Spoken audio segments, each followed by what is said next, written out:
حي على الفلاح.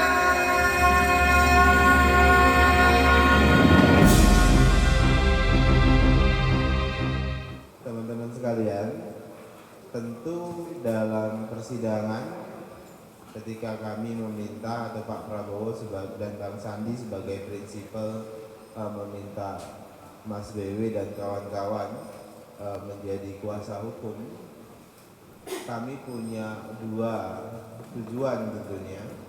Pertama adalah meyakinkan hakim secara legal begitu bahwasanya ada kecurangan, ada fakta pemilu yang tidak jujur dan tidak adil. Itu yang pertama. Tentu kepentingan kami adalah mendapat legalitas terkait dengan ada pemilu yang tidak adil dan tidak jujur serta curang. Nah, kemudian kedua, kepentingan kami tentu adalah memperkuat legitimasi dari publik agar publik tahu bahwa sesungguhnya fakta dan data kecurangan itu benar-benar terjadi. Nah, hasil sidang kemarin Pak Prabowo, Bang Sandi, BPN sebagai prinsipal tentu melihat ada fakta permufakatan curang. Jadi ada fakta permufakatan curang yang terstruktur, masif, dan sistematis. Jadi bagi kami, Pak Prabowo, Bang Sandi, dan BPN sebagai prinsipal tadi saya sebutkan ada fakta permufakatan curang yang terstruktur, sistematis, dan masif, TSM tadi. Nah, kenapa kami sebut ada fakta permufakatan curang yang sistematis, terstruktur, sistematis, dan masif? Pertama, izinkan saya sedikit mengeksplorasi sebelum nanti Mas BW lebih banyak. Kami melihat ini ada permufakatan curang yang TSM ini mulai dari hulu sampai hilir. Jadi kami gunakan pendekatan, misalnya kalau kita analogikan menggunakan piramida. Kalau menggunakan piramida begitu, piramida yang paling dasar, yang paling dasar dan kuat, itu namanya pasal 22 huruf E dari konstitusi dasar kita, yaitu yang mengatakan pemilu demokrasi itu harus jujur dan adil. Nah, makanya di gugatan yang disampaikan oleh kuasa hukum ini dasarnya. Makanya bahasanya Mahkamah Konstitusi tidak boleh punya paradigma sekedar menjadi mahkamah kalkulator atau mahkamah akuntansi atau mahkamah hitung-hitungan, tapi harus menjadi mahkamah konstitusi yang sesungguhnya. Nah, makanya kalau kita bicara mahkamah konstitusi, paradigmanya itu harus paradigma konstitusional, paradigmanya harus paradigma substantif, bukan paradigma yang ortodok, matematika election. Nah, oleh sebab itu yang tadi saya sebutkan, kalau kita buat piramida dasarnya itu adalah kita menggugat kejujuran dan keadilan yang absen. Itu pertama. Nah, di bagian piramida berikutnya di atas fondasi itu yang kemudian ada TSM, terstruktur, sistematis, masif. Curangnya terstruktur, sistematis, masif. Nah, dari mana tim kuasa hukum bagi kami sukses membuktikan? Pertama, ada permufakatan curang. Dari mana dalil permufakatan curang ini kemudian kami simpulkan sebagai prinsipal? Pertama, dari TOT yang diadakan oleh tim 01 dari Training of Trainer. Dalam training saksi yang diadakan 01 itu ada statement pengajaran yang menunjukkan ada permufakatan curang itu. Misalnya mulai dari penggunaan diksi dan narasi bahwasannya kecurangan itu adalah bagian dari demokrasi. Itu pertama. Kemudian kedua, misalnya untuk apa aparat netral yang disampaikan oleh Pak Ganjar. Kemudian ada lagi apa yang disampaikan oleh Mas Hasto, ya seperti saksi Hairul Anas menyebutkan bahwasannya 02 harus dilabeli dengan istilah radikal, Islam garis keras, kemudian ekstremis, masa pro khilafah, masa Pak Suryo Prabowo dituduh pro khilafah gitu. Kemudian dan macam-macam gitu ya. Kemudian ada statement juga kita harus menguasai semua lini, semua level sampai dengan KPPS dan sebagainya. Ini permufakatan awal yang berhasil kita buktikan, yang ini kemudian kita sebut sebagai permufakatan curang. Ternyata dalam prosesnya, ini kan hulunya nih, permufakatannya, tambah lagi DPT, ini hulu juga. Nah, perang total juga disebutkan oleh Pak Muldoko. Kemudian selain itu ini di luar TOT ada DPT Siluman. DPT Siluman ini sudah kita buktikan secara saintifik dan empirik. Itu dibuktikan di DPT Siluman, bahkan kita minta Mas BW berulang kali menantang supaya dibuka C7. Kita minta kepada MK agar MK minta ke KPU membuka C7. C7 itu daftar hadir. Ketika kita ke TPS itu ada C7 namanya daftar hadir. Jadi kan mereka kita ingin mengkonfirmasi ini DPT-nya ngaco semuanya. Di sana tiba-tiba ada nama Pak Amir misalnya, benar nggak Pak Amir ini hadir di TPS? Kok tiba-tiba dia nyoblos? Ternyata padahal dia nggak hadir. Nah, untuk membuktikan itu sebenarnya melalui C7. Ketika MK meminta itu, ternyata menurut teman-teman kuasa hukum, nanti Mas BW akan melanjutkan, KPU itu tidak mampu menunjukkan data C7. Jadi DPT Siluman itu fakta. Ini hulunya ada permufakatan curang.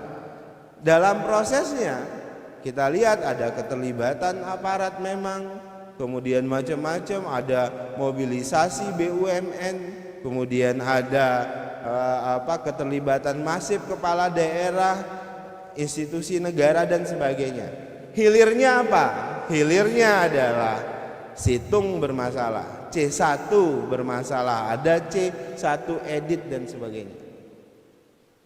Nah, jadi ini banyak relawan juga teman-teman, saya berusaha menggambarkan konstruksi.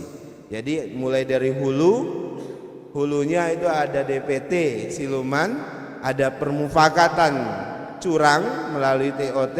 Dalam prosesnya kita temukan banyak fakta, kita menyampaikan ada puluhan video kepada tim hakim. Kemudian hilirnya ada situng yang ngaco, kemudian C1 editing dan sebagainya. Nah, lengkapnya bagaimana fakta dan data serta pendapat legal yang disampaikan oleh kuasa hukum, nanti Mas BW akan menjelaskan. Selanjutnya Mas Bambang Wijayanto. Mas Bambang ini mirip Abraham Lincoln ya, kalau ininya itu. Kalau di film itu ada Abraham Lincoln tuh lawannya vampir, Mas. Ingat ya, ada tuh film tuh ya Abraham Lincoln. Lawannya tuh vampir jahat mengisap darah. Nah, Mas BW ini lawannya adalah vampir jahat melawan mengisap darah rakyat, kira-kira gitu. Silakan Mas Bambang Wijayanto Lincoln.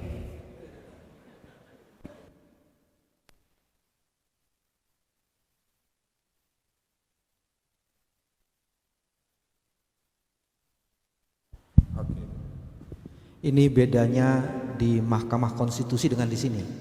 Kalau di Mahkamah Konstitusi itu semuanya sudah well prepare, kalau di sini mesti diketok-ketok dulu gitu. Sobat Dhanil, ada senior-senior saya yang saya kagumi, bapak-bapak, teman-teman kolega, dan teman-teman media yang saya kagumi. Assalamualaikum warahmatullahi wabarakatuh. Saya memang jarang muncul di pertemuan-pertemuan media kayak begini, karena sebelumnya memang fokusnya bagaimana bertarung di Mahkamah Konstitusi. Sekarang itu sudah selesai, maka ini kesempatan pertama. Terima kasih pada Sobat Dhanil udah masuk di sini. Saya mau masuk aja di poin-poinnya. Saya ingat betul pertama kali saya membuat pernyataan pemilu kali ini adalah pemilu terburuk pada era reformasi ini. Saya tidak ingin membandingkan dengan Orde Baru karena Orde Baru adalah zaman otoritarian. Kecuali sekarang kita ingin mengatakan ini juga zamannya otoritarian. Jadi clear ya. Kenapa terburuk? Satu yang sudah beredar di publik adalah tidak ada pemilu di dunia yang menimbulkan korban lebih dari 700 orang. Tunjukkan sama saya pemilu di dunia ini ada 700 orang mati, tunjukkan. Dan itu ada di pemilu tahun 2019. Itu nggak pernah ada sebelumnya. Tunjukkan pada saya bagian kedua, ada proses penegakan hukum yang bisa mengungkap 400.000 amplop yang dipakai oleh koordinator pemenangan pemilu Dapil 1 Jawa Tengah. Tunjukkan kepada saya di periode sebelumnya. Terus kan pertanyaannya begini, apa cuma 400.000? Lawyernya bilang ada 1 juta amplop. Salah satu hakim di MK mengatakan, itu kan yang ke Bawaslu gimana? 400.000, ya itu sudah diselesaikan. No, dia tidak paham mengenai fenomena kejahatan. Fenomena kejahatan yang bisa terungkap itu mungkin hanya 0,5 atau 1%. Fenomena kejahatan disebut dengan puncak gunung es. Yang ketangkep yang 400.000, yang 22 juta. Potensi kecurangan itu sangat mungkin tidak tertangkap. Kalau orang tidak belajar mengenai faktor-faktor kriminologi dan bagaimana fakta kriminologi itu bekerja, dia kemudian menyimpulkan seolah-olah hanya 400.000 itu kejahatan. No.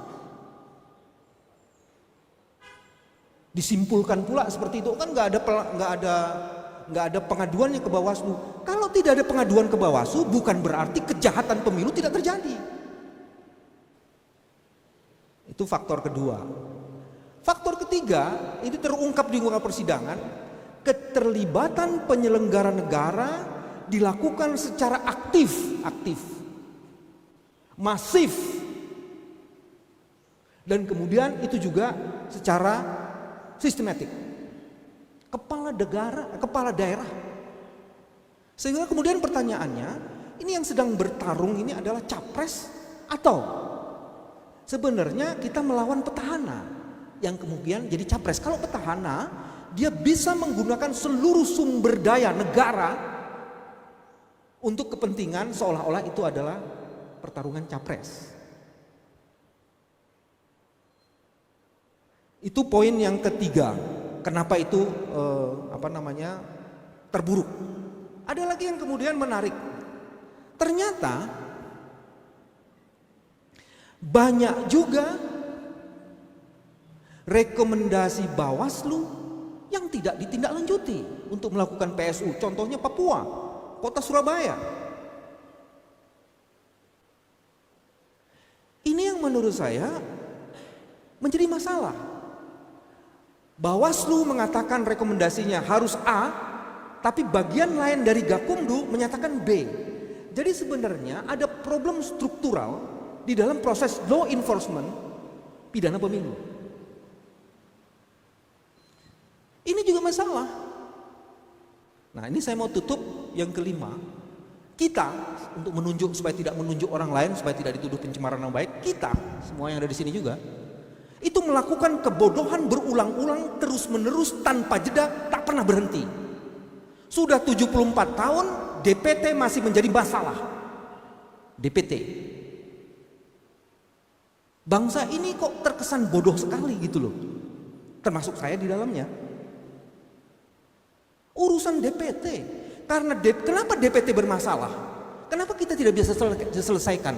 DPT ini bukan sekedar berkaitan dengan pemilu. DPT ini jumlah orang, jumlah penduduk. Kalau saya konversi gini. DPT itu ada isu NIK.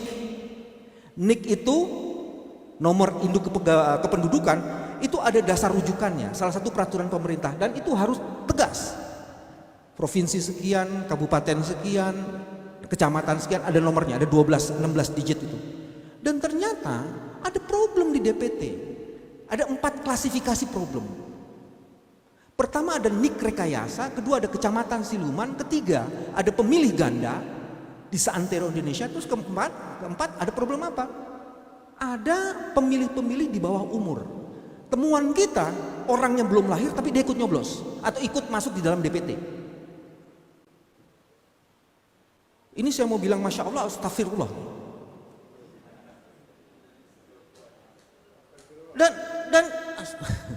Dan ini Pak, 74 tahun kita merdeka. Kenapa kemudian DPT itu menjadi masalah? Ini akan saya jelaskan lagi.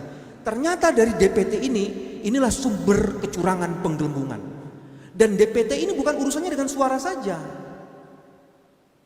Kalau kita tidak punya data kependudukan yang oke, korupsi bisa terjadi di Raskin. Korupsi bisa terjadi di bantuan tunai langsung. Jadi bukan tidak mungkin korupsi juga bisa terjadi dalam proses pemilu. Ada salah seorang calon legislatif mengaku kepada saya, ditawarkan suara 50.000 dengan harga tertentu. Jadi ada pasar gelap jual beli, pasar gelap jual beli suara. Itu ada itu. Mau bilang kecurangan nggak ada, coy, yang bener aja loh. Nah, ini bagian pertama saya mau ungkap, itulah pernyataan yang memberikan justifikasi bahwa kecurangan itu atau pemilu ini adalah pemilu terburuk. Terus ada salah seorang ahli atau salah seorang senior mantan pimpinan di MK, oh kalau yang soal NIK, DPT itu mah setiap pemilu ada. Pernyataan ini menurut saya bukan pernyataan seorang ahli yang sangat simplisis dan tidak pantas dikutip. Kalau dia tahu ada masalah, dia harusnya mengajukan solusi, bukan kemudian menjustifikasi masalah ini. Itu nggak apa-apa, itu sama juga dia mengatakan kejahatan sudah terjadi dari bertahun-tahun yang lalu dan itu tidak apa-apa. Dhanil yang menyatakan bahwa itu pernyataannya Pak Mahfud. Jadi kalau ada apa-apa Pak Mahfud itu Dhanil yang menyatakan. Jadi jelas. Kalau ada pencemaran nama baik, siapa tersangkanya udah jelas gitu kan. Nah itu bagian pertama. Nah sekarang saya mau masuk di isu yang sangat penting dan hampir hilang. Apakah salah satu pasangan calon atau pasangan calon 01 masih layak menjadi pasangan calon? Karena dia melanggar prinsip penting sebagai persyaratan di pasal 277 huruf P Undang-Undang Nomor 7 tahun 2017. Seorang calon tidak boleh atau harus mengundurkan diri. Seorang calon yang juga karyawan atau pejabat di BUMN harus mengundurkan diri dari BUMN atau BUMD. Mari kita elaborasi di bagian pertama ini. Oke, saya ingin tunjukkan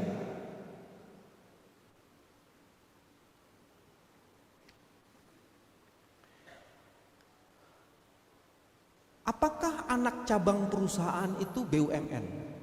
Harusnya ini sudah tidak lagi menjadi pertanyaan. Ini udah selesai. Saya ingin menunjuk beberapa argumen dan saya akan mengaitkan dengan kesaksian. Ahli yang dipakai oleh pihak terkait dan termohon itu hanya mengatakan atau jawaban yang ada di dalam termohon dan pihak terkait hanya mengatakan bahwa justifikasi anak cabang perusahaan itu bukan BUMN itu merujuk pada Undang-Undang BUMN saja.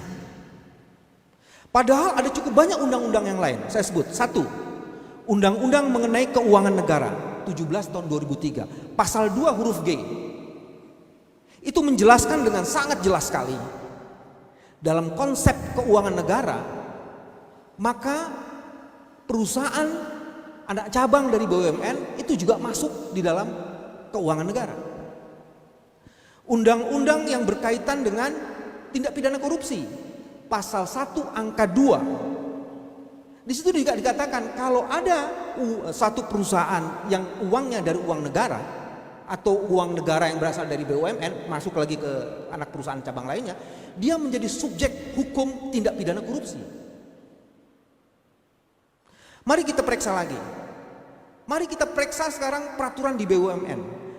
Peraturan pemerintah nomor 72 tahun 2016 yang ditandatangani oleh Pak Presiden 2 tahun yang lalu, dia mengatakan di dalam pasal 2A ayat 7 dari PP tersebut, anak perusahaan BUMN disamakan dengan BUMN.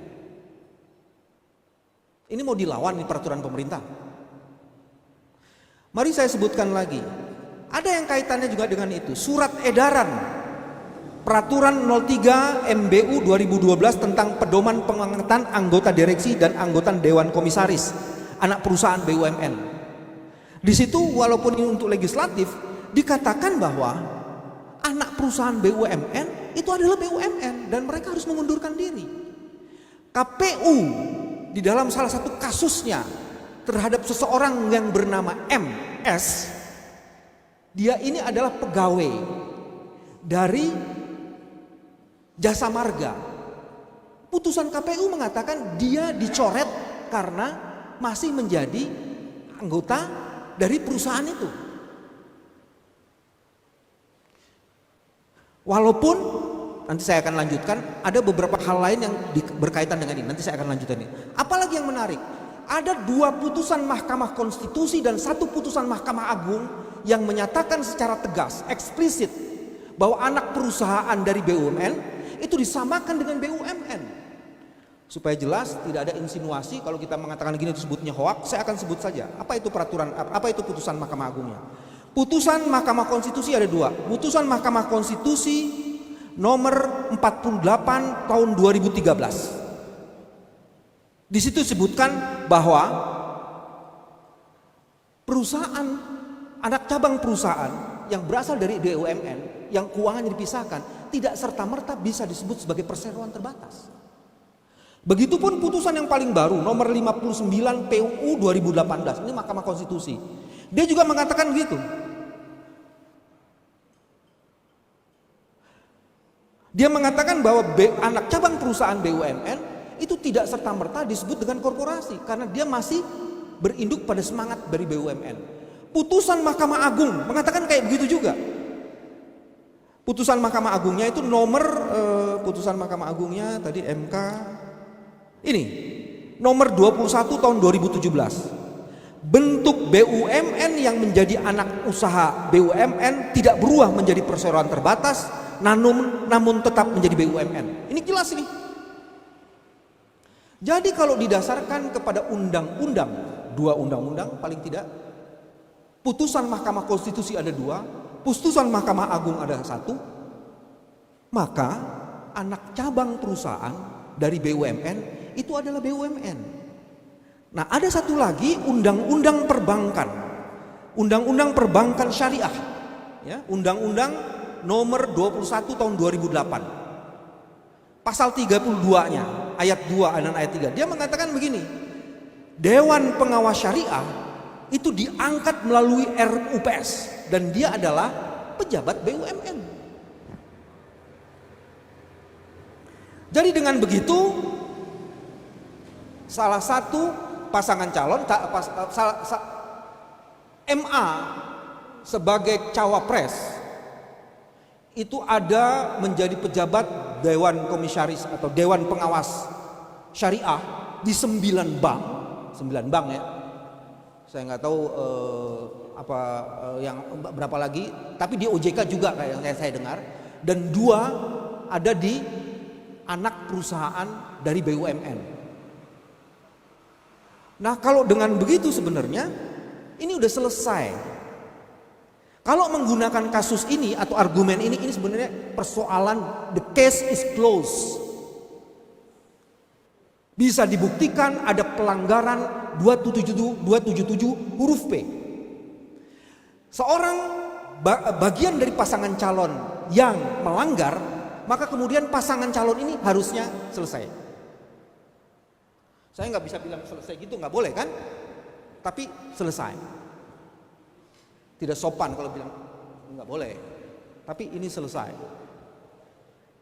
Dan itu artinya justifikasi likuidasi menjadi justified. Nah, ini supaya jelas nih. Karena ini di ruang publik orang sudah melupakan. Jadi saya mau lihat lagi. Mudah-mudahan masyarakat atau permohonan kami yang mendapatkan legitimasi dari publik akan mendapatkan dasar legalitas karena MK setuju dengan argumen yang kami bangun. Mudah-mudahan. Kayaknya aminnya kurang keras nih. Mudah-mudahan.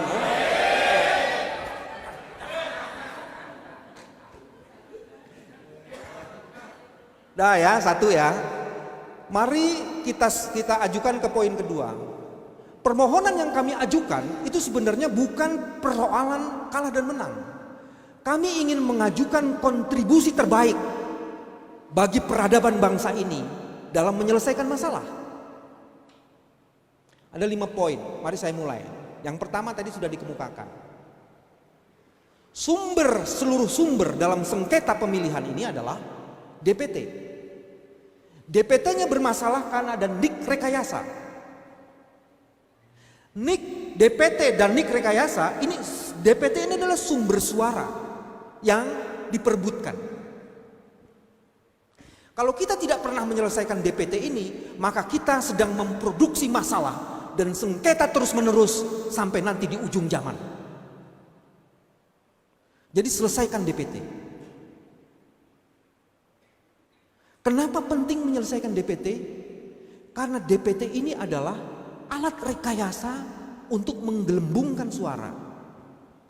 Mari saya kasih ilustrasi. Di sebuah DPT, dan ini saya masukkan di poin kedua. Hari ini kami menyumbangkan satu gagasan baru menyelesaikan sengketa. Selama ini perselisihan sengketa itu mengadu data C1 lawan C1. Ini old fashion pembuktian. Data C1 dilawan dengan data C1. Teman-teman, Mahkamah Konstitusi itu hebat. Dia sudah mulai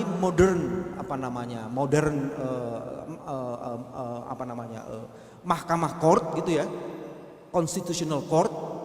Karena sekarang untuk mengajukan permohonan sudah pakai online. Itu keren kan? Tapi ini masih di very. Karena baru administration untuk mengajukan permohonan. Tapi kalau pembuktiannya sudah menggunakan modern scientific investigation, top. Dan kami masuk di situ. Bagaimana membuktikan DPT yang ada C1 itu bermasalah atau tidak? Nggak bisa diadu C1 lawan C1. Karena apa? Kalau menggunakan mata kita ini banyak yang miopik. Dan ada ketidakjujuran. Tapi kalau menggunakan scientific investigation research, maka ini terbuka. Itu sebabnya kami hadirkan orang Indonesia yang ahli mengenai forensik IT. Sekarang pertanyaan saya, apakah ada ahli dari termohon maupun pihak terkait yang bisa mendekonstruksi ahli kami? Ahli kami menggunakan 8 metode forensik dan mendapatkan 1 Juni kemarin lebih dari 22 juta masalah di dalam DPT, dan itu sebagian besarnya kita buktikan melalui metode forensik ini. Dan dalam metode forensik itu kemudian ada pola. Ini saya masuk di poin ketiga. Sistem informasi yang ada di KPU itu ternyata bermasalah. Saya akan lanjutkan di bagian ini, coba saya masuk dulu di poin kedua. Ini jadi soal. C1 yang diupload ke dalam situng, terus kita forensik dan terjadi masalah di situ cukup besar, maka sesungguhnya DPT itu bermasalah. Lah kalau yang diadu itu C1 bermasalah dengan C1 bermasalah, susah kita membuktikannya.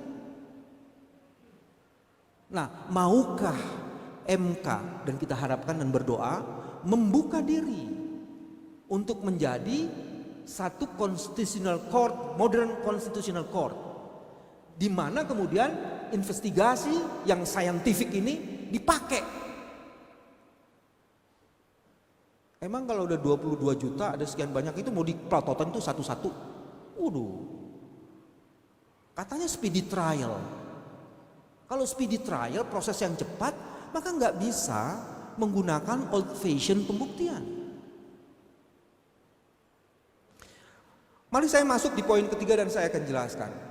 Teman-teman, kalau ini Pak Dhanil, Sobat Dhanil punya HP di sini satu dan punya HP di sini satu. HP di sini satu adalah alat. Maka alat ini sekarang kejahatan yang namanya fraud di teknologi informasi, seluruh informasi yang ada di HP-nya Sobat Dhanil ini bisa di-cloning melalui sistem yang ada di sini. Pertanyaan saya, how come you prove kejahatan yang sekarang ini? Nggak bisa, Pak. Siapa yang bisa membuktikan ini? Pemohon yang harus membuktikan. Tidak mungkin pemohon yang membuktikan ini. Karena kejahatan ini dilakukan dengan sangat canggih. Dan hanya institusi negara yang mempunyai alat lengkap. Atau orang-orang ahli-ahli yang mempunyai sertifikasi luar biasa dan punya keahlian luar biasa yang kemudian bisa membuktikan ini. Saya mau buka Profesor Jaswar itu siapa sebenarnya?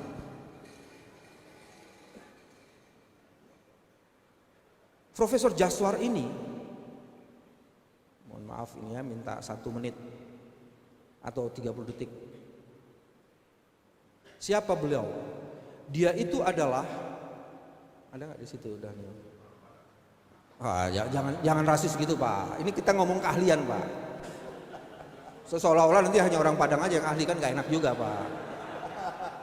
Saya nggak enak sama Dhanil yang agak di Sumatera Utara.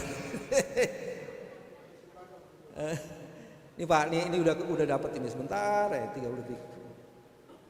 Ini supaya jelas. Jadi kalau ada orang yang mau mendowngrade ahli ini, kan nggak bisa ahli tata negara mendowngrade ahli yang IT ini. Itu konyol aja menurut saya. Udah konyol, kekanak-kanakan, dan nggak tahu diri kalau menurut saya. Ini dia. Ups. Oke. Siapa itu Profesor Jaswar? Mana dia nih?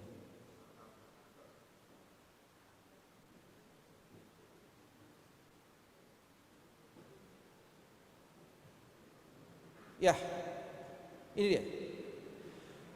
Beliau adalah ahli atau kepala yang mempunyai kemampuan yang disebut dengan high performance computing atau sistem HPC dan big data system dari Center of Information and Communication Technology di Malaysia. Dia juga presiden dari ahli di universitas di Jepang yang mengetahui soal forensik. Dialah yang membuat forensik mengenai fingers dan retina. Ini jangan dipadanin sama guru besar tata negara. Kita lagi ngomong soal kecurangan di IT. Publikasinya itu lebih dari 22 buku yang sudah ditulis dan ratusan jurnal internasional. Salah satu ahli, saya ini ke ahli juga gitu ya, profesor mengenai hukum pembuktian. Ketika saya tanya, Anda udah nulis belum buku mengenai pidana pemilu? Jawabannya umum. Lihat di CV saya. Ada 200 lebih. Enggak, pertanyaan saya, buku mengenai pidana pemilu Anda sudah tulis belum? Berapa banyak buku? Profesor Jaswar itu menulis hal-hal yang berkaitan dengan IT. Itu 22 buku. Dia juga pemegang license dari yang disebut dengan intellectual property right. Ya? Kok Anda tahu? Nah. Jadi nggak bisa dong. Kalau ahli hukum pembuktian terus kemudian seluruh masalah hukum dan pembuktian dia tahu, itu nggak bisa. Nggak bisa kayak begitu, itu sombong banget, nggak bisa. Makanya ada guru besar hukum tata negara, guru besar hukum pidana, guru besar hukum pidana pemilu, mestinya ada kayak begitu, Pak. Guru besar tindak pidana korupsi, mestinya kayak begitu. Jangan kau bilang seorang profesor itu kami mengetahui azas dan teori dan kami bisa menyelesaikan semua masalah dengan teori dan azas. No. Mari saya buktikan soal ahli ini sebelum saya masuk yang lain. Beliau mengutip, katanya ada salah satu kasus di Kambodia. Jadi saya kebetulan saya tulis, Pak. Kasus di Kamboja. Itu ada orang yang namanya katanya Du Le Duc Tho. Ini salah kutip dia. Bukan kasus Kambodia, itu di Vietnam. Lah kalau guru besar ngutipnya sudah salah, terus apa kita percaya dengan keilmuannya? Dan ternyata yang namanya Le Duc Tho itu adalah penerima Peace Nobel Prize. Tahunnya tahun 1973. Kok dibilang penjahat? Ya Allah, ini sih bukan salah ngutip lagi. Yang benar adalah ada extraordinary chamber in the courts of Cambodia. Tapi orang ini orang Vietnam. Ada 5 alasan argumen TSM yang dia bangun itu sebenarnya salah kaprah. Mari kita lihat. Kasus the extraordinary chamber in the court of Cambodia itu dilakukan ketika rezim lama yang otoritarian itu tidak berkuasa. Ini rezim baru. Nah sekarang kalau kita pakai di Indonesia ini, coy, calon presidennya yang petahana itu masih rezim yang sama, nggak bisa dipakai. Terus yang kedua, kenapa kasus itu katanya selesai dengan 14 hari? Bos, sekarang tadi coy, sekarang bos. Ini proses investigasinya, compiling seluruh datanya itu udah dilakukan bertahun-tahun. Kita ini disuruh membuktikan dalam waktu 5 hari, dikasih kesempatan 1 hari, nyediain 15 saksi dan 2 ahli. How come you are comparing kasus ini? Menurut saya nggak masuk akal. Makanya kemudian saya bilang ini bagus untuk intellectual discourse, tapi nggak bisa diturunin menjadi fakta yang akan diuji. Ketiga, proses ini yang di Kambodia itu dilakukan oleh negara. Ini kita pemohon suruh buktikan sendiri. Gimana mungkin? Oh kan ada Bawaslu. Mari kita lihat berapa banyak rekomendasi Bawaslu yang ditolak oleh bagian dari Gakumdu itu sendiri. Bagian dari Gakumdu itu adalah part of the authority. Ini kan masalah, ada problem struktural di situ. Jadi kalau menyamakan kasus di sana dengan kasus yang terjadi TSM di sini, menurut saya ini bukan hanya salah faham, fahamnya salah dan dia nggak faham mengenai masalah ini.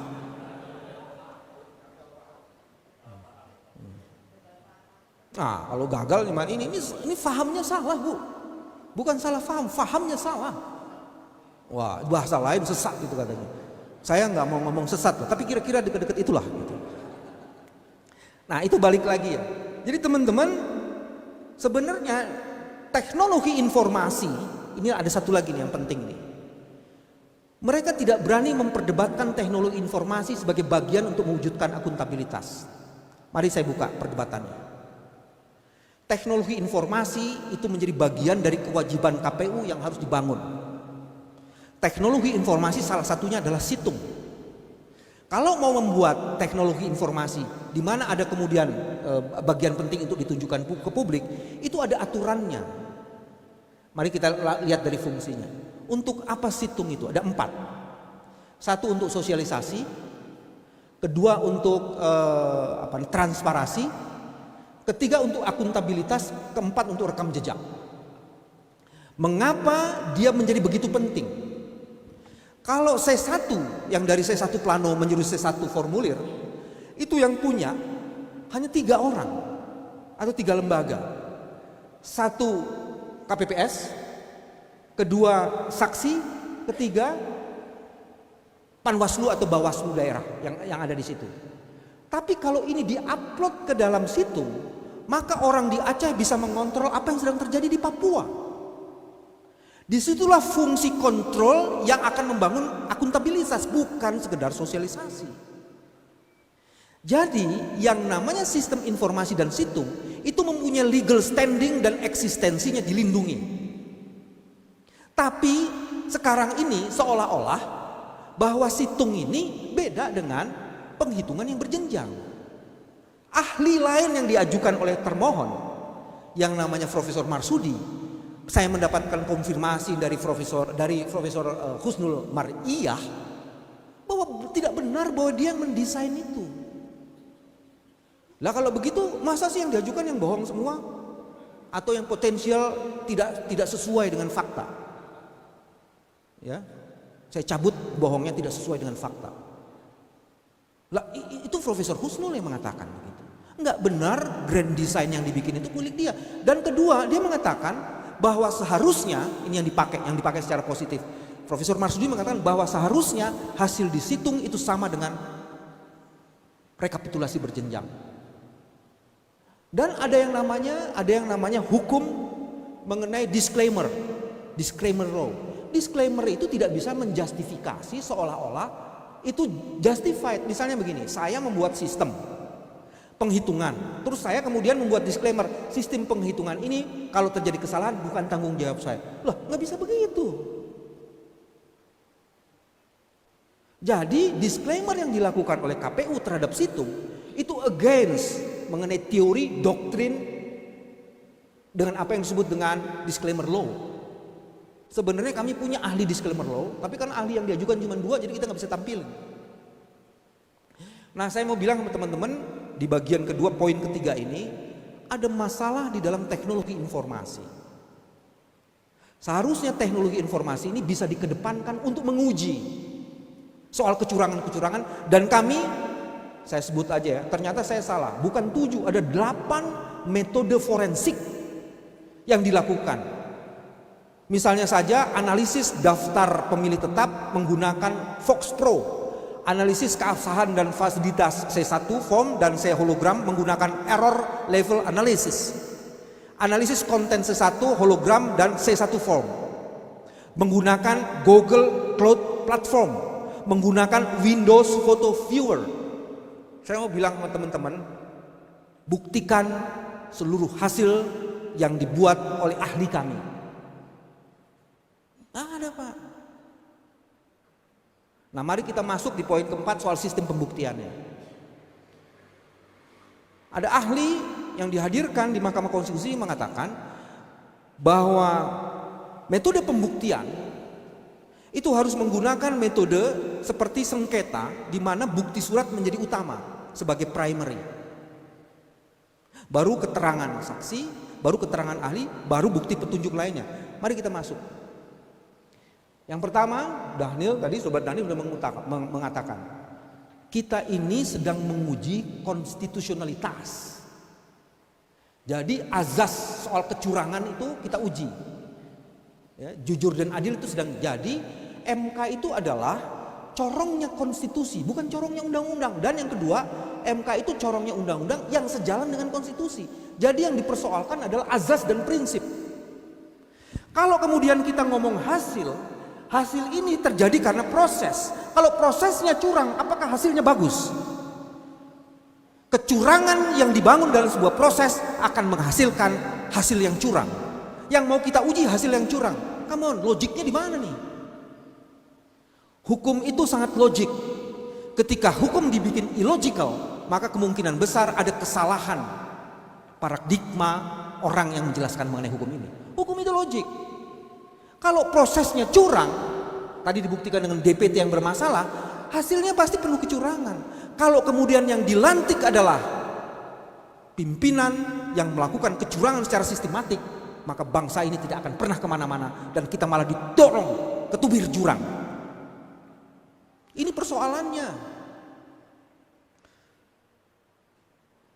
Ini forum di sini sama dengan Mahkamah Konstitusi. Tidak disediakan minum. Nah, itu sama. Kalau di Mahkamah Konstitusi memang ada rule yang tidak boleh minum. Kayaknya di sini mestinya ada nih. Teman-teman kan dengerin menggunakan ininya kan, telinganya kan? Alhamdulillah. Ini yang namanya responsif. Nah, ini yang namanya responsif. Kita disuruh ngomong terus nggak pakai minum. Udah Mbak, cukup satu aja. Nah, ini yang namanya minuman, ya, minuman nekat. Dia berani keluar tanpa teman. Ini namanya minuman nekat. Tolong dibukain. Iklan. Minuman nekat nih Pak. Biasanya harus ada temannya. Mas terus taruh di bawah katanya. Oh, taruh di bawah. Ya. Saya minta izin minum dulu. Bismillah. Kalau di MK nggak boleh soalnya minumnya harus keluar. Di boleh minum dulu, tapi tetap nggak disediain. Tapi jelaskan.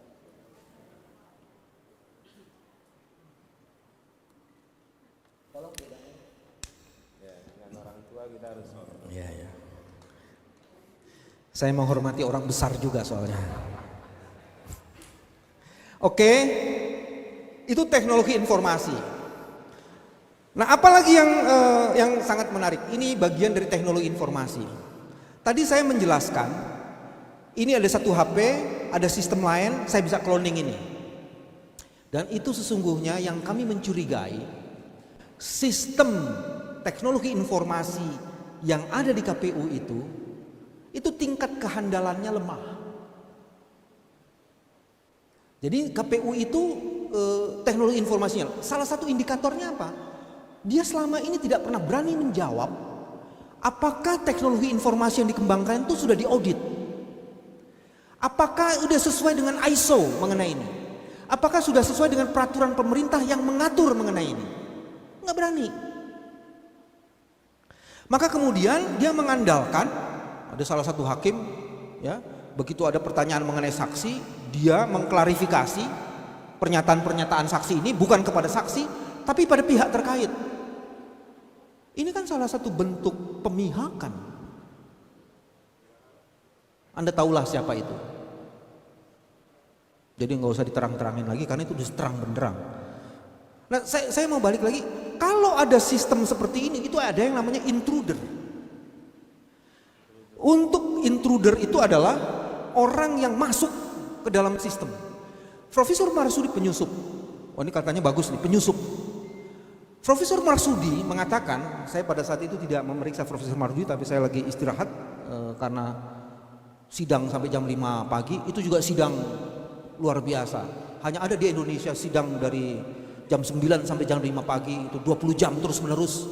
Itu luar biasa. Masuk di Guinness Record Book itu sebenarnya.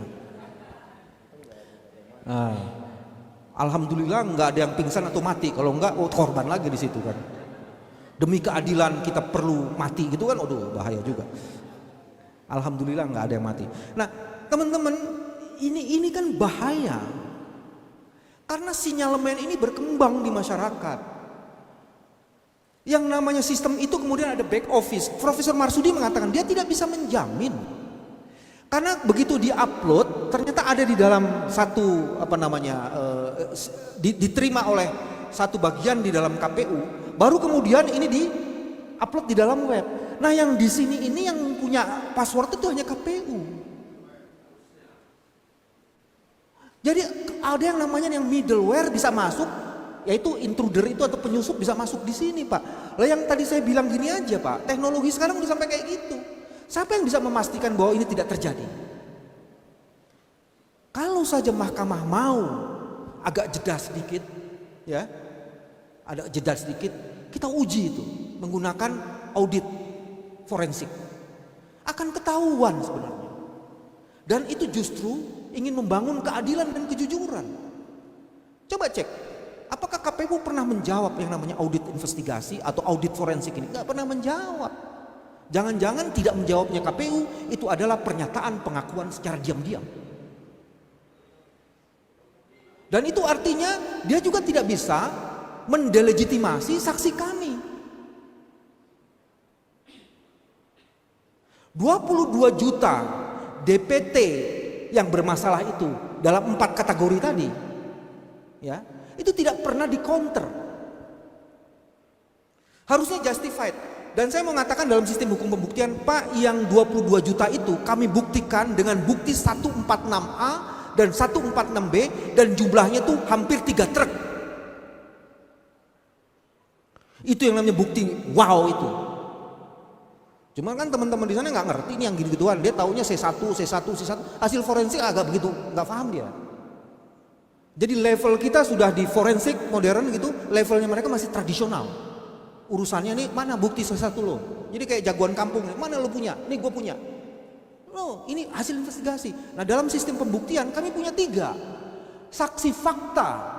Agus Maksum dan Pak Idam yang disebut orang kampung itu ternyata mencengangkan kita. Karena dia sebenarnya konsultan KTP nasional, tinggalnya aja di kampung.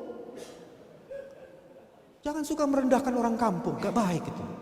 Siapapun dia dan dalam jabatan apapun dia. 2 saksi fakta kita ditambah dengan 2 ahli kita, Profesor Jaswar dan Profesor Sugiono. Bukan Sugiono yang BPN ya, ini profesor ini. 2 ahli kita dan 2 saksi fakta. Ada dokumennya, bukti tertulis, ada hasil researchnya, ada keterangan ahlinya, ada keterangan faktanya. Anda mau bantah ini? Nggak bisa dibantah, karena tidak ada ahli mereka yang membantah ini. Yang ada adalah mendowngrade ahli kita. Jadi guru besar tata negara mendowngrade guru ahli di bidang IT. Kan nggak cocok itu, Jaka Sembung naik ojek itu. Nggak cocok. Nah teman-teman, saya ingin mengatakan dalam bagian ini sebenarnya permohonan yang kami ajukan itu tak mampu di counter argumen-argumennya, dan kami sudah mengajukan. Ya kita tinggal berdoa. Saya kalau ditanya teman-teman, bagaimana keyakinanmu? Saya berangkat dari optimisme, karena hanya dengan optimisme lah kita bisa menjemput harapan. Bagaimana hasil akhirnya? Saya bilang hasil akhir bukan urusan saya. Biarlah Allah yang akan menentukan hasil akhirnya. Saya teringat salah seorang tokoh yang saya kagumi selama ini, Profesor Baharudin Lopa. Dan ini suka dikutip oleh kolega saya Abraham Samad. Saya akan menghadirkan bukti yang kami punya, biarlah Allah yang melengkapi seluruh bukti itu. Jadi simpel-simpel aja gitu loh. Hasil akhir, dan alhamdulillah hampir sebagian besar WA yang masuk ke saya itu sebenarnya kami mendapatkan legitimasi yang kuat bahwa publik sekarang semakin tercerahkan. Ada apa gerangan? Apakah permusyawaratan, permufakatan curang itu fakta? Dan ternyata itu fakta dan bukan fiksi. Nah penutupnya begini, tadi sudah disinggung juga. Argumen kami ini kami bangun sebenarnya bisa didekonstruksi oleh lawan kalau lawannya cerdas. Ada yang disebut dengan formulir C7. Formulir C7 itu untuk menentukan kehadiran. Tapi kami sudah melakukan insahe. Insahe itu memeriksa bukti lawan. Tidak ada formulir C7-nya. Formulir C7 itu hanya dimiliki oleh KPU. Ada kesalahan paradigmatik, ada 3 kesalahan paradigmatik dalam seluruh proses ini. Ya, lihat di pertanyaan-pertanyaan yang berkembang.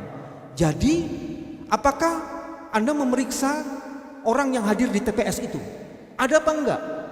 Bos, investigasi forensik ini yang kami lakukan bukan untuk memeriksa orang itu hadir apa tidak, tapi apakah kecurangan itu dilakukan dengan penggelembungan. Itu yang kita lakukan. Untuk menatakan hadir atau tidak, datangkan C7 itu. Satu, jadi bukan orangnya hadir di situ atau tidak. Ente nyuri nggak? Gunakan penggelembungan suara. Kenapa? Sederhana sekali. Bandingkan jumlah suara rusak di DPD dan di Pilpres. Rata-rata di DPD itu kan hari yang sama nyoblosnya. Itu di atas 20%. Sementara di Pilpres cuma 2,5%. Jadi kemungkinan pencuriannya itu 17,5%. Suara-suara itu diambil dari situ kemudian dicoblos-coblosin, dan itu kemudian terbukti, terkonfirmasi. Hampir seluruh suara Pilpres yang dicoblos itu sebagian besar suaranya 01. Ini ada pola Pak. Satu, terbukti. Kesalahan paradigmatiknya itu berpikirnya seolah-olah. Kesalahan paradigmatik yang kedua, oh itu kan terjadinya di wilayah 02 dan ternyata 02 menang. Jadi dia ingin membangun argumen Kalau begitu kecurangan itu tidak berdampak pada suara. Karena itu menang. Coy, nggak begitu cara berpikirnya. Kalau tidak ada kecurangan, mungkin kemenangannya itu 90%, bukan 60% gitu loh. Ini mau dibangun, kita disesatkan dengan cara berpikirnya, kan di situ menang 02. Apalagi, jadi tidak berpengaruh, kecurangan itu tidak berpengaruh pada peningkatan jumlah suara. No, Anda berpikirnya sesat. Kita di situ kalau menang, kemenangan kita tidak 50%, jangan-jangan 80%, jangan-jangan 90%. Itu cara berpikir sesat yang kedua yang dikembang-kembangkan dan dipertunjukkan. Cara berpikir sesat yang ketiga adalah, jangan lupa yang kita bisa buktikan adalah tempat-tempat di mana ada saksi kita. Yang tidak ada saksi kita, kecurangan itu terjadi dan gak ada buktinya. Itu sebabnya kita buktikan di tempat yang kita ada aja curang, apalagi yang kita nggak ada. Kan mestinya logiknya kayak gitu. Anda hanya membuktikan di tempat di mana Anda menang. Iya, karena ada saksi kita menang. Coba kalau saksi kita ada di seluruh Indonesia, kemungkinan kemenangannya di seluruh Indonesia. Ini kritik terhadap BPN, kenapa saksinya tidak di seluruh Indonesia? Saya kan lawyer Pak, nggak ngurusin yang begini-beginian. Ya. Saya juru pikir, ini juru bibir gitu. Ada beda, bibir cuma di sini, mikir ada di sini juga. Levelnya agak beda padanya.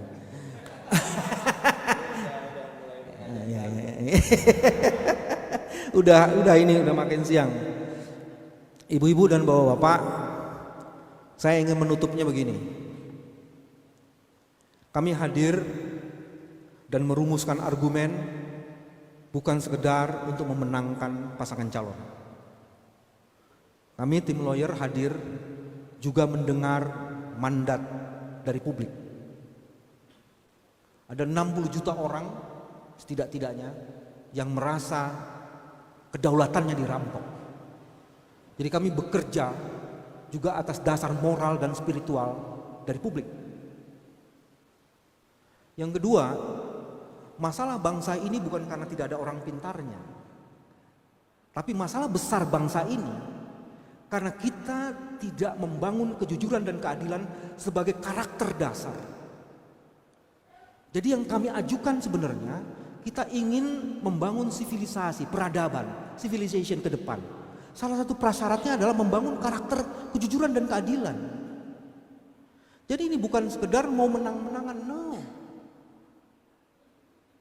Itu sebabnya ibu dan bapak coba cek.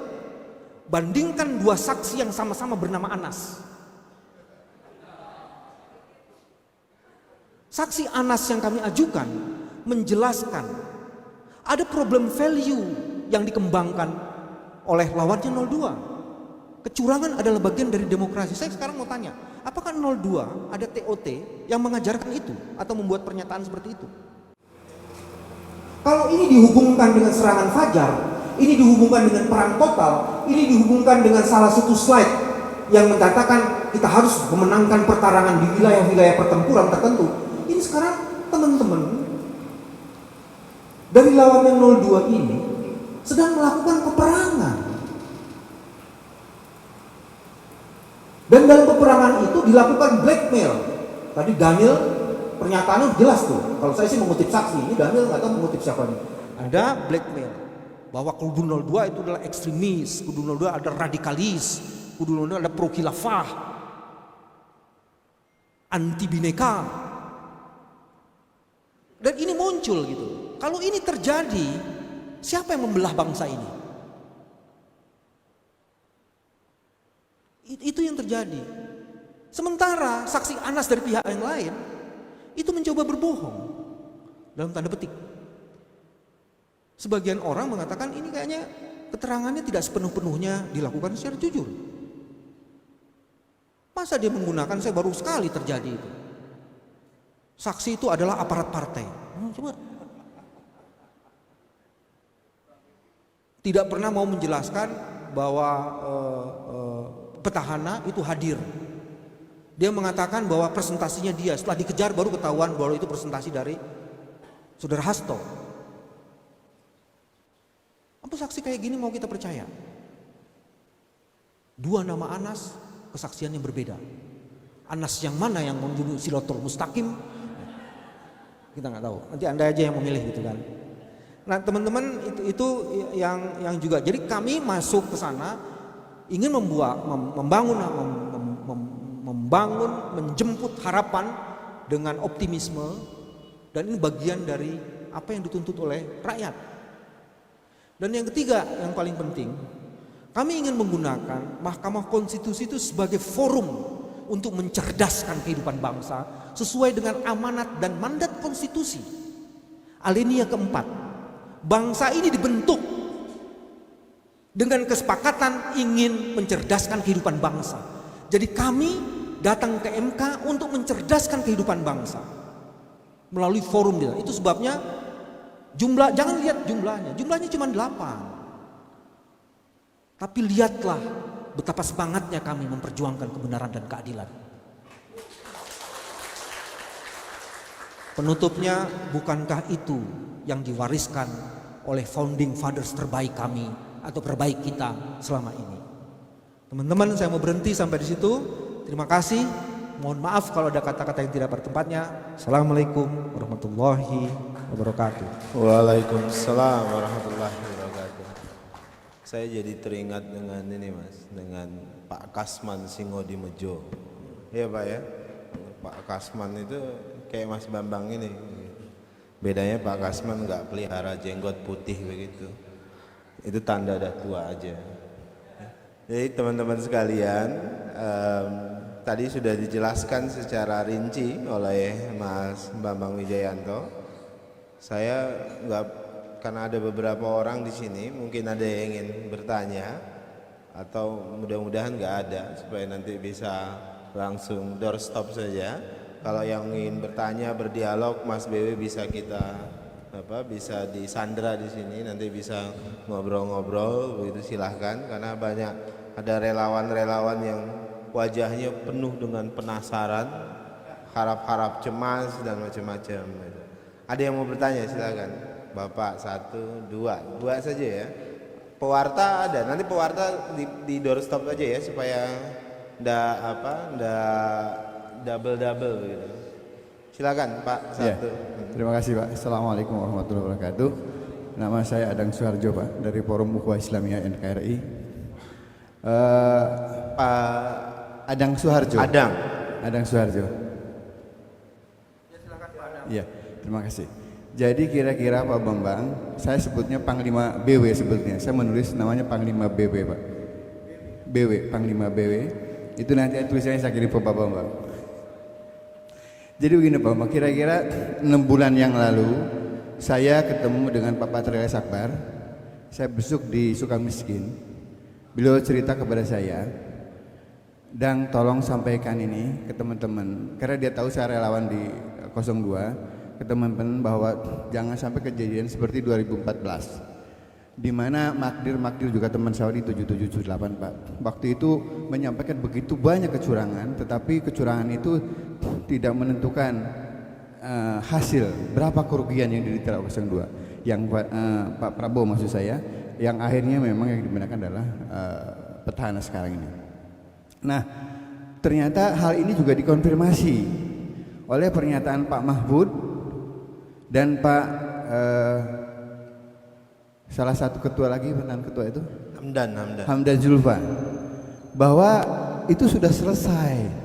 Ketika sidang itu selesai, bahwa 02 tidak membuktikan berapa kerugian suara yang terjadi. Jadi artinya selama ini Mahkamah Konstitusi memang menjadi mahkamah yang hanya mengadili sengketa dari sisi angka.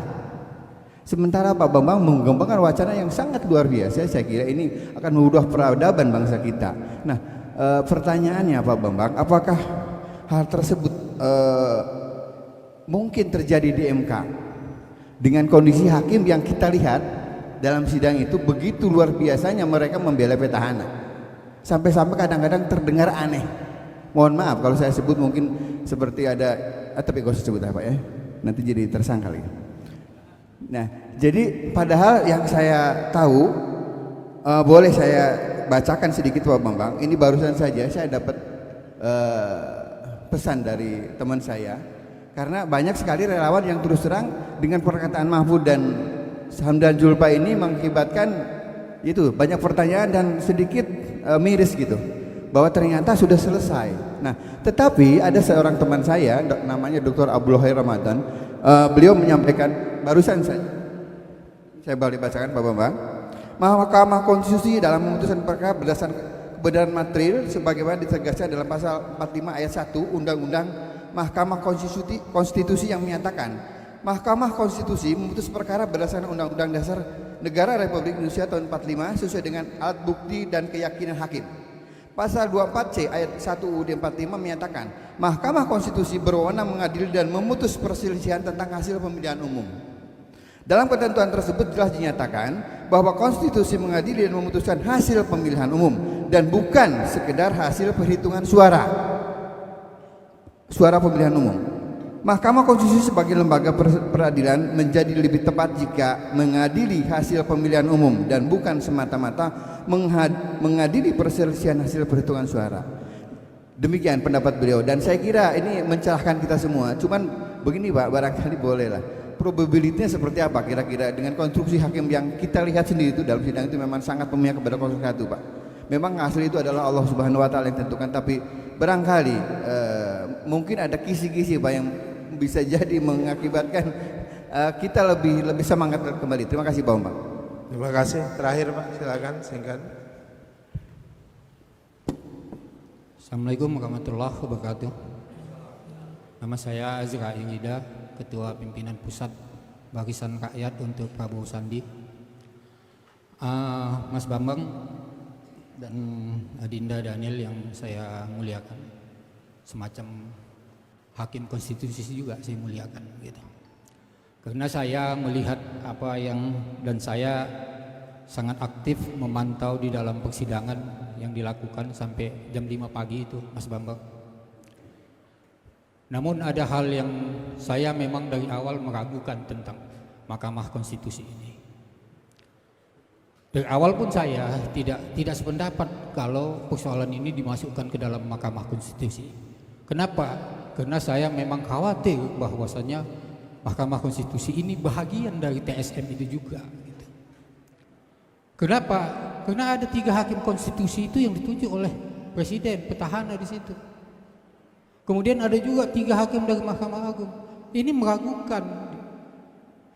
Nah, oleh sebab itu saya kira, tetapi saya melihat kegigihan daripada tim 8 ini. Saya kira ini satu sangat yang luar biasa. Saya seorang advokat juga. Tetapi ini adalah suatu bahagian dari satu pembuktian hukum yang luar biasa yang saya saksikan. Ada pertarungan ayat-ayat Quran, ada pertarungan teori, ada pertarungan gestur di situ. Dan di situ juga saya melihat ada pertarungan kejujuran.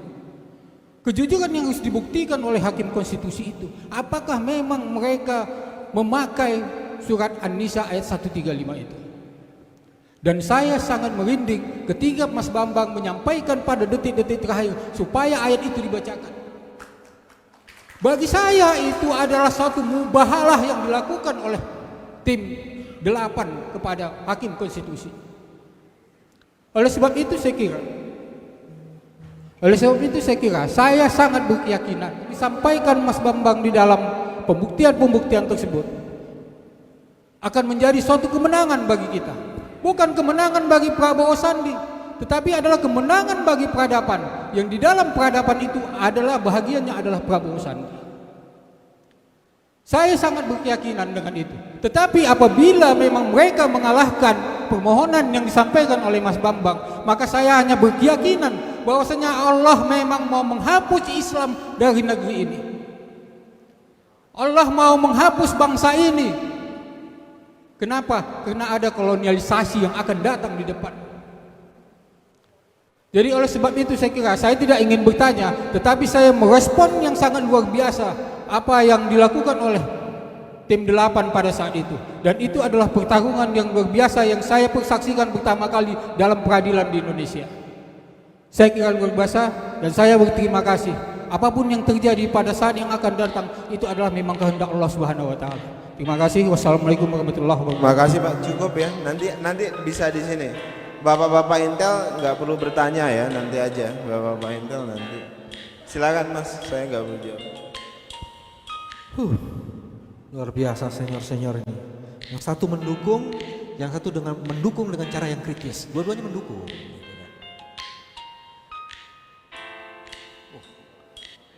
Bunyi Pak. Tahu dari siapa nggak jelas, namanya nggak ada. Pak, 24C Undang-Undang Dasar berkaitan dengan 22E ayat 1. Bapak benar, Mahkamah Konstitusi itu memeriksa sengketa hasil pemilu, bukan hasil suara. Dalam hasil pemilu itu ada dua Pak, ada proses dan ada hasil tadi yang saya sebutkan. Ada proses dan hasil suara. Hasil suara ini tergantung proses. Karena mahkamah itu corongnya konstitusi, harusnya dia periksa dua-duanya. Proses dan hasil suara. Mestinya begitu. Ya. Tapi kan sekarang didorong ini mahkamah seolah-olah hanya ngurusin sengketa mengenai rekapitulasi hasil suara. Makanya kemudian seluruh argumen yang kami bangun itu mau mengembalikan hitohnya mahkamah. Jadi itu yang pertama. Terus yang kedua, pernyataan dari orang-orang yang disebutkan tadi, ada Profesor Mahmud, ada Dr. Hamdan gitu ya Pak. Bapak sih, masa sih Bapak nggak tahu kan dalam proses ini banyak Pak. Kalau kita mau berjuang adalah komparador, adalah pihak yang lain, ada pemain-pemain, cukup banyak pemain-pemain gitu-gitu. Kalau saya tuh konsentrasi saya pada argumen yang saya bangun dan apa yang bisa saya tunjukkan di mahkamah, bukan pada pendapat mereka. Kita juga nggak tahu mereka ada di sisi yang mana. Profesor Mahfud kan sampai sekarang masih menjadi bagian dari badan apa itu, ideologi gitu. Emang kejujurannya masih bisa ditegakkan di situ? Saya cuma nanya nih, bukan nuduh. Nggak, kalau saya nggak begitu penting Pak. Tapi memang mereka diberi ruang di media mainstream itu, yaitu hak juga mereka. Kalau saya meyakini apa yang saya buktikan, yang saya meyakini pada saksi-saksi ahli saya dan saksi fakta saya, bukan pernyataan-pernyataan di pinggir lapangan. Itu kan biasa Pak, kayak pemain bola kan Pak. Penonton itu kan selalu jauh lebih hebat. No, yang hebat itu adalah pemain dan coachnya, bukan orang penonton-penonton ini. Saya menganggap, mengklasifikasi mereka penonton. Penonton itu boleh melakukan apapun, membuat pernyataan apapun, seahli apapun mereka jenisnya adalah penonton. Gitu loh Pak, yang saya tetap mau kembali ke situ. Dan mudah-mudahan juri kita tidak terpengaruh penonton. Nah itu aja sih yang kita mesti doakan. Juri kita kan juri-juri yang cerdas dan mudah-mudahan mewakili kenegarawanannya. Itu yang mesti kita doakan. Kalau penonton sih mau ngomong apa aja namanya penonton.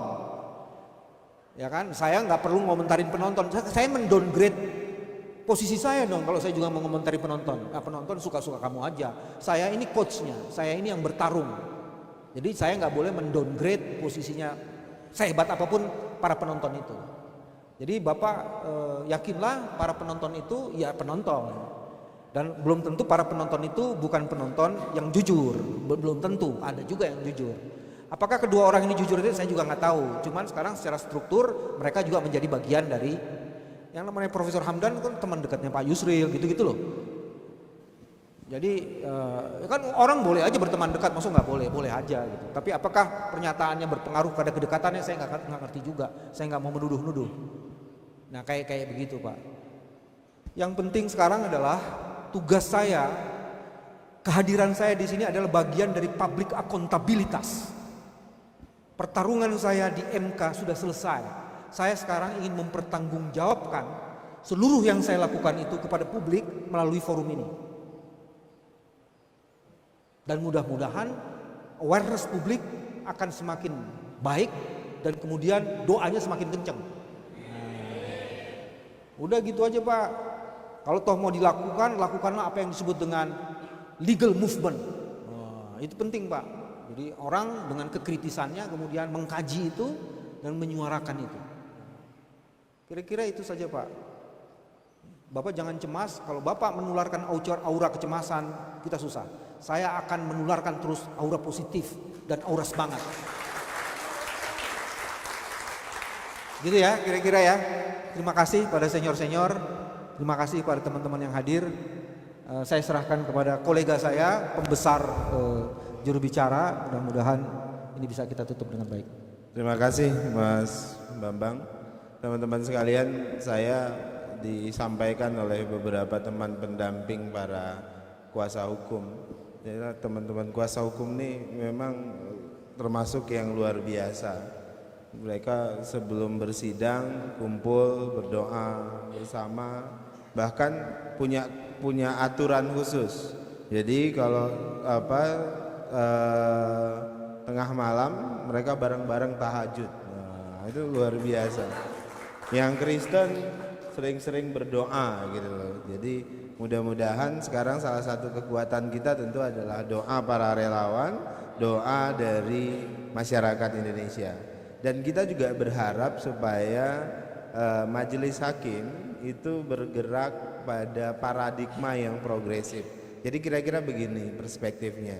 Yang dibangun oleh kuasa hukum itu adalah paradigma hukum progresif, substantif, ya, progresif, substantif, begitu, konstitusional, gitu. Arahnya pada hal-hal yang mendasar, jujur dan adil itu dasar.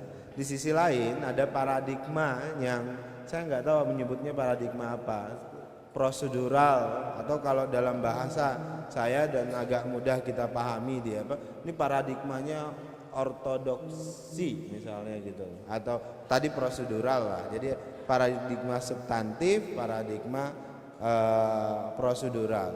Nah, tinggal pilihan paradigma yang mau digunakan oleh hakim konstitusi mau di mana. Apakah hakim konstitusi akan tetap memposisikan Mahkamah Konstitusi itu sebagai mahkamah yang tinggi, maka dia akan masuk pada paradigma progresif yang substantif, atau Mahkamah Konstitusi merendahkan Mahkamah Konstitusi itu sendiri, atau hakim konstitusi merendahkan Mahkamah Konstitusi itu menjadi sekedar mahkamah hitung-hitungan atau mahkamah kalkulator, atau mahkamah yang tidak masuk pada hal-hal yang substantif. Nah, tugas kita semuanya sekarang, Mas BW, kami di BPN itu sekarang ingin memperbesar lagi atau memberikan pemahaman ulang kepada publik. Kita sudah berusaha dan sudah selesai proses upaya mencari legalitas. Ya, nah sekarang kami ingin memperbesar lagi upaya mencari legitimasi dari publik. Nah, itulah sekarang kenapa sengaja kita menjelaskan semuanya kepada publik tanpa ada yang ketinggalan satu apapun. Sekali lagi terima kasih Mas BW, terima kasih bapak-bapak, ibu-ibu, mama, relawan, anak muda yang sudah hadir. Terkhusus teman-teman pewarta, terima kasih atas waktunya. Kita tutup dengan baca hamdalah. Assalamualaikum warahmatullahi wabarakatuh.